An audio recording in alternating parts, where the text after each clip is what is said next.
Welcome to Mostly True Stories with Dr. Juan Harrison, a series of feel-good, faith-based short stories from a Texan's perspective.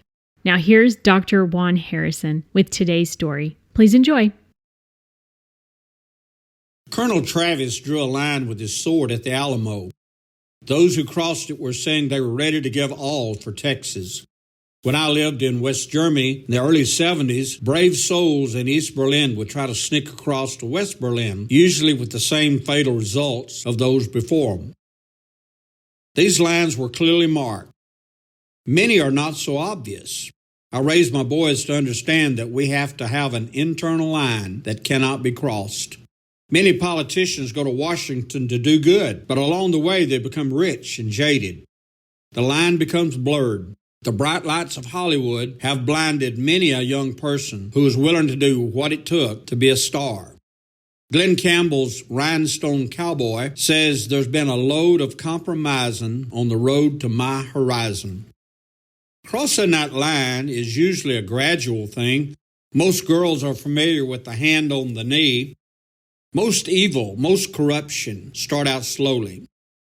Ever heard the story of the monkey in a pot of water? As the temperature was slowly increased, the monkey didn't realize his goose was cooked until it was too late. Most of us have worked in organizations where all felt pressure to fit in. Some of it was blatant and some was more subtle.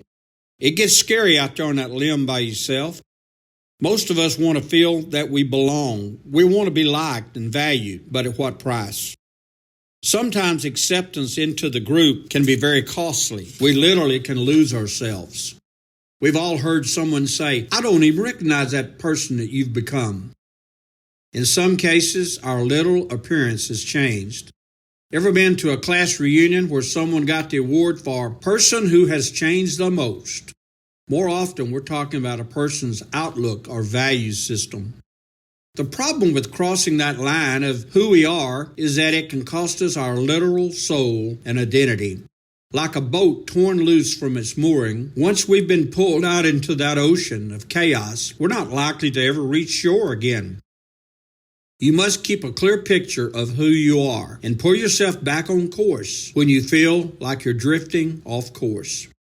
My mother used to say to me, "Shake yourself, just shake yourself." Above all things, we must strive to make sure people can see who we really are. Be like a diamond, clear and brilliant. Let people always see who you are. People are uneasy with people that they're not sure of. We must be so consistent in our behavior that people can tell when we are acting out of character. We can't afford to cross that identity line that forever leads into a world where even we no longer recognize who we are. This is Dr. Juan Harrison, and this has been a selection from my series, The Mostly True Stories of Dr. Juan Harrison. Find me on Facebook and my books on Amazon.com.